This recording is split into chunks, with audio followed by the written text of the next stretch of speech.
Hello students, so we are back again with our next video sessions. बेटा अभी तक के जो लाइव सेशंस थे हमारे, उनमें हमने डिस्कस कर लिया what are conservative forces and what are non conservative forces. तो हमने ये समझा वहां पे कि अगर कोई कंजर्वेटिव फोर्स होगी, the work done by that conservative force will always be independent of the path.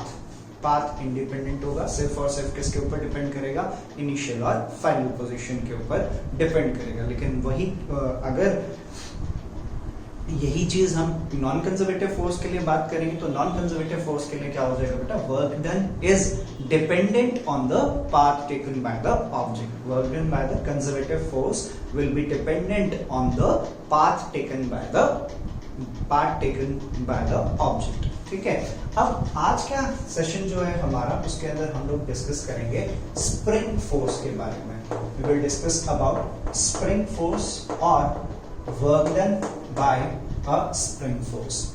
अब स्प्रिंग, जब भी कहीं पे भी स्प्रिंग की बात होगी या किसी एक वायर की बात होगी या किसी एक रॉड की बात होगी, तो जब भी हम उसके ऊपर फोर्स लगाएंगे उसके अंदर एक फोर्स डेवलप होगी जिसको हम क्या कहेंगे? Restoring force.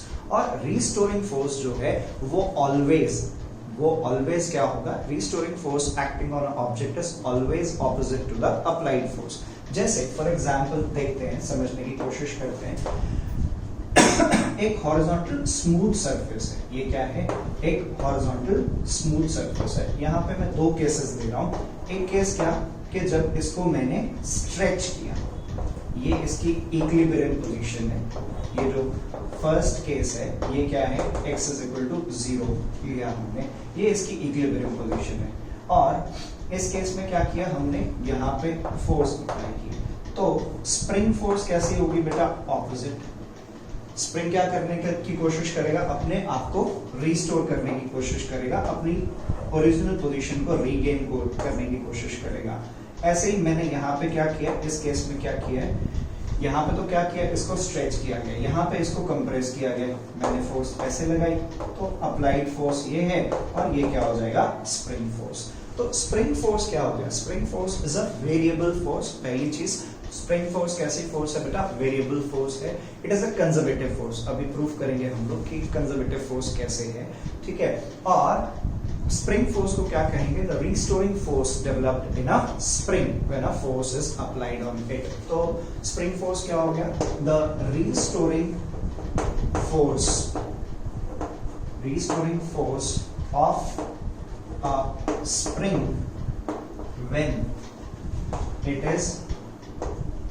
when it is compressed or stretched is called as spring force. उसको क्या कहते हैं बेटा? हम स्प्रिंग फोर्स कहते हैं। और spring force Fs according to Hooke's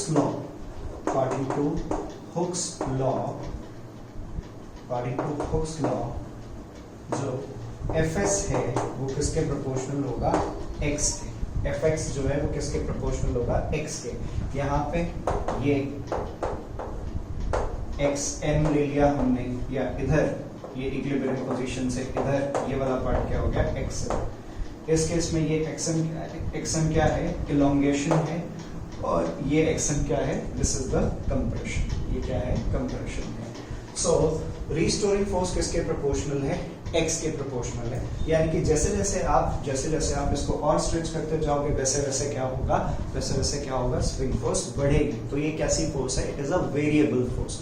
किसके ऊपर डिपेंड कर रही है? x के ऊपर डिपेंड कर रही है। तो Fs इज इक्वल टू लिखा जाता है minus kx, where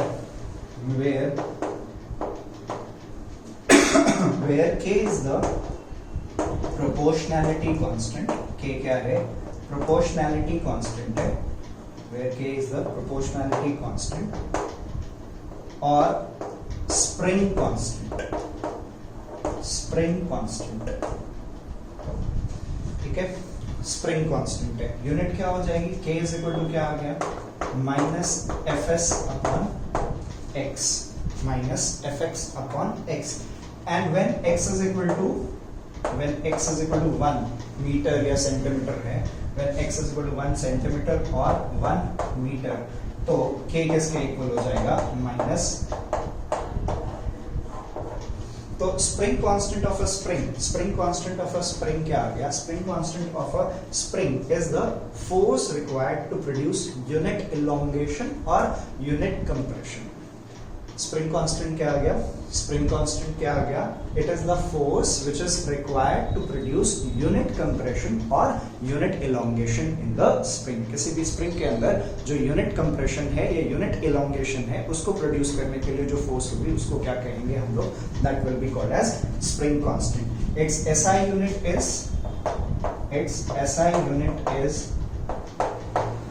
Newton per metre or newton per metre. SI unit, वैसे और यूनिट्स क्या हो सकते हैं? न्यूटन पर सेंटीमीटर भी हो सकता है, लेकिन एसआई यूनिट कह रहे हैं तो न्यूटन पर मीटर होगा। इज दैट थिंग क्लियर बेटा जी? सो हमने बात की स्प्रिंग फोर्स क्या है। पहली चीज स्प्रिंग फोर्स क्या है? Spring force is the restoring force which is developed in a spring when it is stretched और कंप्रेस्ड। जब भी हम किसी एक स्प्रिंग को स्ट्रेच करेंगे या कंप्रेस करेंगे उसके अंदर क्या होगा? एक रिस्टोरिंग फोर्स डेवलप होगी जिसको क्या कहा जाएगा? Which is called as spring force. और स्प्रिंग फोर्स किसके प्रोपोर्शनल है? x के प्रोपोर्शनल है, वेरिएबल फोर्स है, it is a variable force. और आगे अभी समझेंगे हम लोग कि स्प्रिंग फोर्स कैसी फोर्स है, स्प्रिंग फोर्स कैसी फोर्स है, कंजर्वेटिव फोर्स भी है। तो नेक्स्ट पार्ट में हम लोग क्या डिस्कस करने वाले हैं? नेक्स्ट पार्ट में हम लोग वर्क डन कैलकुलेट करेंगे स्प्रिंग फोर्स के लिए। Work done by a spring force, spring force से वर्क डन कैलकुलेट करेंगे और उसके बाद समझेंगे कि जो स्प्रिंग फोर्स है वो कैसे कंजर्वेटिव फोर्स है, how it is a conservative force. उससे पहले अगर मैं Fs और x के बीच में एक कर्व बनाऊं, Fs क्या कहा हमने? स्प्रिंग फोर्स है। Fs किसके इक्वल है? Fs किसके इक्वल है? माइनस kx के इक्वल है। तो Fs और x के बीच में अगर एक कर्व बनाया जाए, Fs और x के बीच में अगर एक कर्व बनाया जाए तो ये कर्व कैसा होगा? It will be like this. ठीक है, जब x ये क्या हो गया? प्लस xn और इसको क्या ले लिया मैंने? Minus xn। ठीक है, यानी कि क्या हुआ? जब इलोंगेशन है तो फोर्स क्या है? नेगेटिव आएगी। या नेगेटिव साइन यहाँ पे सिर्फ ये सिग्निफाई कर रहा है कि जो भी अप्लाइड फोर्स है, जो स्प्रिंग फोर्स है वो हमेशा क्या होगा? अप्लाइड फोर्स के ऑपोजिट होगा। नेगेटिव साइन सिंपली ये बता रहा है कि वर्क डन सिंपली ये बता रहा है कि जो फोर्स है वो हमेशा ऑपोजिट है किसके? अप्लाइड फोर्स के। तो अब बात कर रहे हैं हम लोग क्या? Work done by a spring force.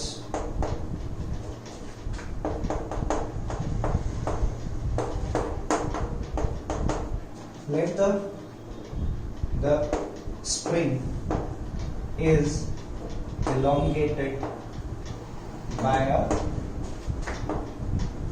small amount dx. Then dw, the small amount of work done by the spring force, dws कह रहे हैं इसको, dws का small amount of work done by the spring force will be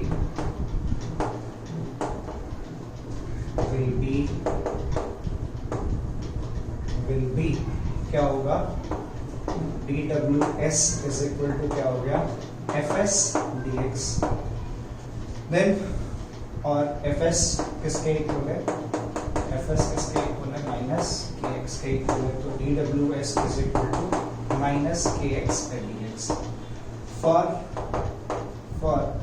an elongation x is equal to xn, the work done ws will be, ws किसके equal हो जाएगा बेटा? Integration 0 to xn minus kx dx।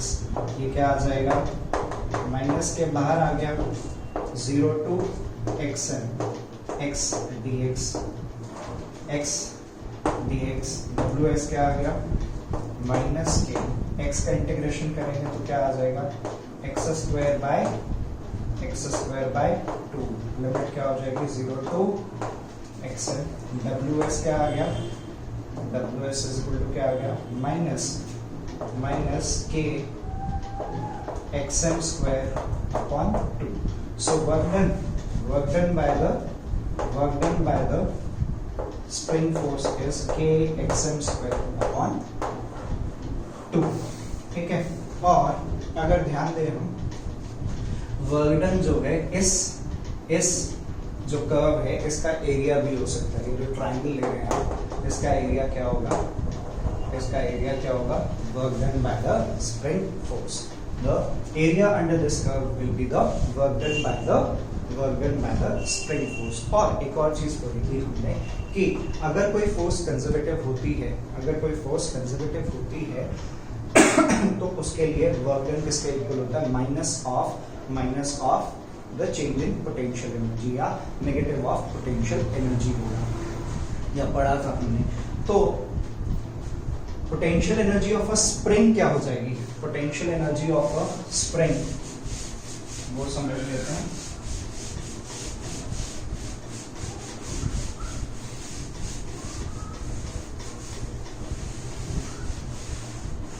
और यहीं से proof करेंगे कि जो potential energy of a spring basically क्या होगा, it is the work done by the applied force. तो potential energy of a spring क्या होगा, work done by the applied force. और applied force और spring force क्या है, दोनों exactly opposite हैं. तो मैं डायरेक्ट भी लिख सकता हूं, we know that for conservative force या for conservative forces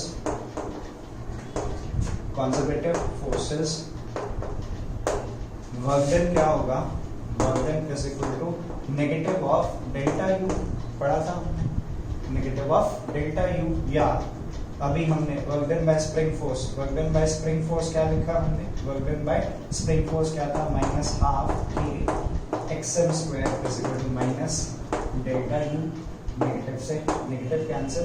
और अगर मैं इनिशियल, ये क्या होगा UF माइनस यू है, अगर मैं इनिशियल एनर्जी को 0 दे रहा हूं तो UX क्या आ गया, potential energy is equal to half K x square. So the potential energy क्या आ जाएगा, potential energy of a spring is UX is equal to half K x square. इसको आप जैसे मैं कह रहा हूँ अप्लाइड फोर्स के लिए जब हम बात कर रहे हैं, work done by the applied force किसके फॉर्म में होगा, that will be stored in the form of potential energy. तो UX क्या आ गया. अब for a force to be conservative क्या होना चाहिए, किसी भी फोर्स को कंजर्वेटिव होने के लिए क्या पढ़ा था हमने, F is equal to minus dux by dx. ठीक है, तो अगर स्प्रिंग फोर्स कंजर्वेटिव है तो उसके लिए क्या होना चाहिए, इसका नेगेटिव पोटेंशियल ग्रेडियंट किसके इक्वल आना चाहिए, Fs के इक्वल आना चाहिए, minus d by dx of half kx square क्या आ जाएगा, माइनस हाफ बाहर आ गया, D by D x of, या के भी बाहर आ गया, क्या बच गया D by D x of x square का डेरिवेटिव करेंगे तो क्या आएगा, एक्स स्क्वायर का डेरिवेटिव करेंगे तो क्या आएगा 2x, 2 से 2 कैंसिल हो गया, तो F is equal to minus k x. और the spring force is Fs is equal to minus kx.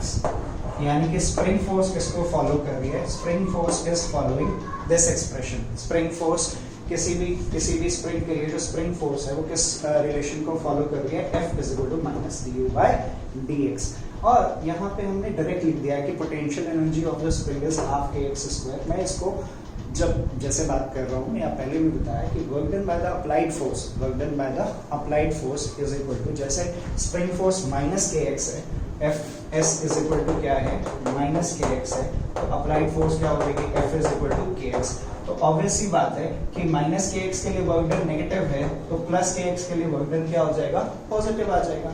So work done by the spring force, work done by the spring force is negative and work done by the applied force, क्योंकि ये दोनों forces क्या हैं opposite हैं, इसीलिए मैं ये भी लिख सकता हूँ that work done by the applied force is equal to the change in potential energy या पोटेंशियल एनर्जी के इक्वल है। ये बात समझना जरूरी है कि work done by the spring force is negative और work done by the applied force is positive. क्यों? क्योंकि दोनों फोर्सेस कैसी हैं, दोनों फोर्सेस ऑपोजिट हैं, both of the forces are opposite.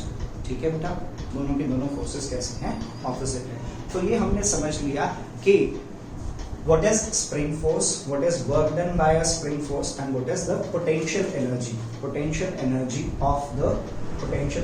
of a spring, या what is the potential energy stored। और ये भी समझा हमने कि स्प्रिंग फोर्स कैसी फोर्स है, वेरिएबल फोर्स है, दूसरा कंजर्वेटिव फोर्स है। कंजर्वेटिव फोर्स है तो ये भी पढ़ा था हमने कि मैकेनिकल एनर्जी कंजर्व रहेगी, मैकेनिकल एनर्जी कंजर्व रहेगी। सो जहां पे स्प्रिंग फोर्सेस होंगी वहां पे for spring forces the mechanical energy is conserve. जैसे इसको आप इस तरह से समझ सकते हैं, ये जो हमने स्प्रिंग की बात की थी, स्प्रिंग के लिए जो बात की थी, यहाँ पे क्या है, ये स्प्रिंग है, ठीक है। तो initially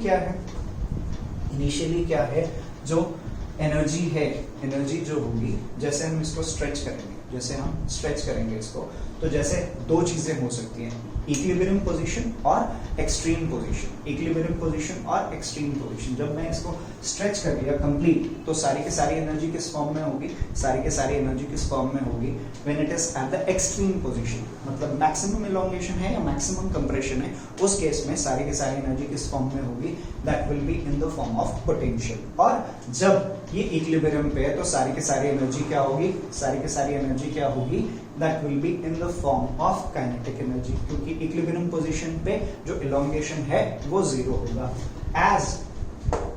as the spring force is a conservative force, spring force कैसी फोर्स है, conservative force है, तो the mechanical energy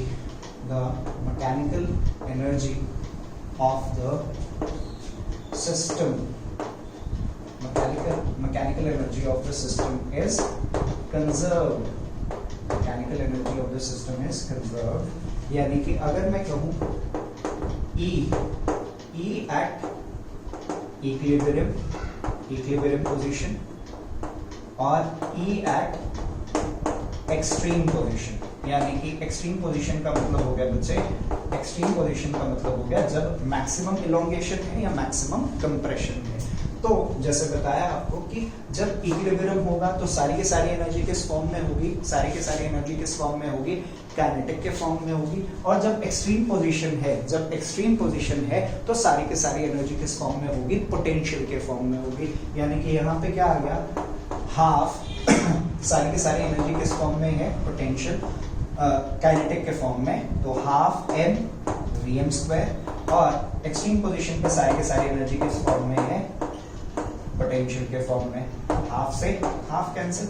इस फॉर्मूले को यूज करके मैं मैक्सिमम स्पीड निकाल सकता हूं और मैक्सिमम इलोंगेशन निकाल सकता हूं। सो vm क्या आ जाएगा, यहां से vm क्या आ जाएगा, स्क्वायर रूट ऑफ vm क्या आ जाएगा, square root of k by m into xm, और xm क्या आ जाएगा, xm is equal to square root of m by k into vm, square root of vm क्या आ गया, m इधर आ गया, स्क्वायर रूट हो गया, और xm क्या आ गया, xm क्या आ जाएगा, m by k and v, square root of m by k into vm। Is that thing clear बेटा जी? सो ये हमने डिस्कस कर लिया। अब इसी को हम ग्राफिकली रिप्रेजेंट कर सकते हैं। We can represent it graphically with total energy जो है वो हमेशा क्या है, कांस्टेंट है। टोटल एनर्जी क्या है, कांस्टेंट है। और ये क्या पोजीशन होगी, x इज इक्वल टू 0, और इधर मैंने ले लिया x is equal to plus xn, और इधर क्या ले लिया, x is equal to minus xn। तो जैसे बताया आपको कि एक्सट्रीम पोजीशन पे क्या क्या जीरो होगा, एक्सट्रीम पोजीशन पे काइनेटिक एनर्जी जीरो होगी और पोटेंशियल एनर्जी मैक्सिमम होगी। तो ये कर्व आ गया और ये कर्व आ गया। ये जो कर्व है ये टोटल एनर्जी, यहाँ पे क्या क्या प्लॉट कर रहे हैं हम, E, K और U, यहाँ पे क्या क्या प्लॉट कर रहे हैं, बाई एक्सिस पे total mechanical energy, kinetic energy और पोटेंशियल एनर्जी, ठीक है। और ये क्या है, ये वाला जो कर्व है, ये क्या होगा, पोटेंशियल एनर्जी Ux, ये क्या है, Ux। पोटेंशियल एनर्जी कहाँ पे जीरो होगी, इक्विलिब्रियम पोजीशन पे, और एक्सट्रीम पोजीशन पे मैक्सिमम होगी। और ये वाला कर्व क्या आ गया, काइनेटिक एनर्जी का कर्व आ गया। काइनेटिक एनर्जी कहाँ पे मैक्सिमम होगी, मीन पोजीशन पे, और एक्सट्रीम पोजीशन पे क्या होगी, जीरो होगी। सो ये वाला कर्व भी इंपॉर्टेंट है। So we have discussed this about this, we have discussed about spring force से वर्क डन, पोटेंशियल एनर्जी, और ये शो किया हमने कि स्प्रिंग फोर्स जो है वो कैसी फोर्स है, it is a conservative force. फिर इसके बाद बात की जाएगी बेटा different types of energies. Different types of energies क्या क्या होती है, what are the different types of energies. और हमने पढ़ा है कि हमारे आसपास जो भी हम चीजें देखते हैं या जो भी प्रोसेसेस देखते हैं उनके अंदर क्या हो रहा है, there is conversion of energy from one form to another form. जैसे क्या क्या डिफरेंट टाइप्स ऑफ एनर्जीज हम देखते हैं, heat energy is one of the form of energy. जहां पे भी आप देखते हैं किसी एक फ्यूल का कंबशन होगा तो वहां पे क्या होगा, हीट एनर्जी मिलेगी। या हम फ्रिक्शन की वजह से हीट प्रोड्यूस होगी, दो चीजों को रब कर रहे हैं तो भी क्या होगा, हीट प्रोड्यूस होगी।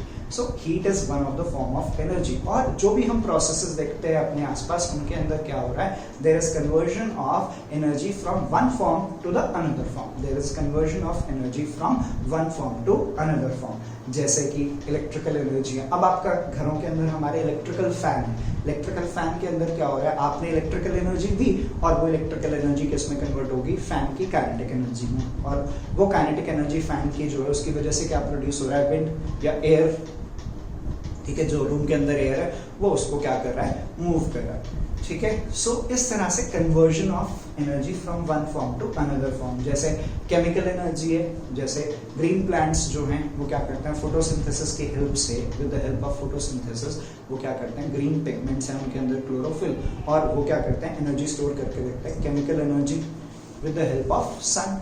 और ये पता है हमें कि sun is the ultimate source of energy, sun is the ultimate source of energy. फिर एक और फेमस रिलेशनशिप की बात की गई है बेटा, आइंस्टाइंस मास एनर्जी इक्विवेलेंस, जिसको कहते हैं हम लोग Einstein's mass energy equivalence. That is Einstein's mass energy equivalence हम लोगों ने पढ़ा हुआ है, जहां पे ये कहा जाता है that energy can be converted into mass और mass can be converted into energy. Energy को किस में कन्वर्ट कर सकते हैं, मास में कन्वर्ट कर सकते हैं, और मास को किस में कन्वर्ट किया जा सकता है, एनर्जी में कन्वर्ट किया जा सकता है। और एक और स्मॉलर यूनिट होती है बेटा, जैसे डिफरेंट यूनिट्स क्या हो सकती है एनर्जी की, जूल है, किलो जूल है, ठीक है, कैलोरीज है, किलो कैलोरीज होता है, डिफरेंट यूनिट्स आर देयर। और एक और इंपॉर्टेंट यूनिट होती है electron volt. One electron volt is 1.6 into 10 raised to the power -19 joule. आपकी बुक में एक टेबल है बेटा, टेबल नंबर 6.3, वो हमने ड्रॉ करना है। अब कंजर्वेशन ऑफ एनर्जी समझ लेते हैं। कंजर्वेशन ऑफ एनर्जी क्या पढ़ा है हमने कि टोटल यूनिवर्स की जो एनर्जी है, टोटल यूनिवर्स की जो एनर्जी है वो हमेशा कांस्टेंट है, but there is a conversion happening from one form of energy to the another form.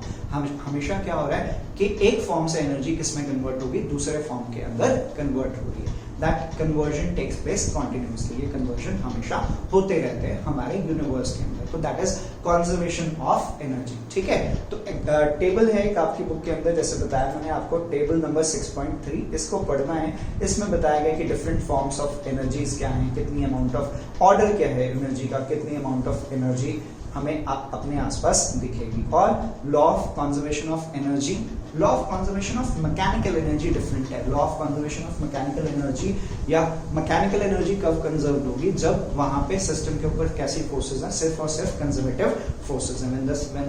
when the forces on the system are only and only conservative forces, तो उस case में क्या होगा, उस सिस्टम की जो एनर्जी है, मैकेनिकल एनर्जी जो है वो कंजर्व रहेगी। लेकिन जब हम कंजर्वेशन ऑफ एनर्जी की बात करते हैं तो हम टोटल एनर्जी की बात करते हैं, उस सिस्टम की जो टोटल एनर्जी है वो हमेशा क्या रहेगी, कंजर्व रहेगी। सो इस तरह से हमने ये रीडिंग पार्ट है बेटा, ये जो आपकी बुक में दिया गया वेरियस फॉर्म्स ऑफ एनर्जीज और उनका कन्वर्जन की बात की गई है या उनके कंजर्वेशन की बात की गई है। तो टेबल 6.3 जरूर बनाएंगे और ये जो हमने पूरा सेशन किया है इसके नोट्स फॉर्म करेंगे। पोटेंशियल एनर्जी जिसमें हमने स्प्रिंग फोर्स की बात की, spring force is a conservative force, spring force is a variable force, और work done by a spring force calculate किया हमने।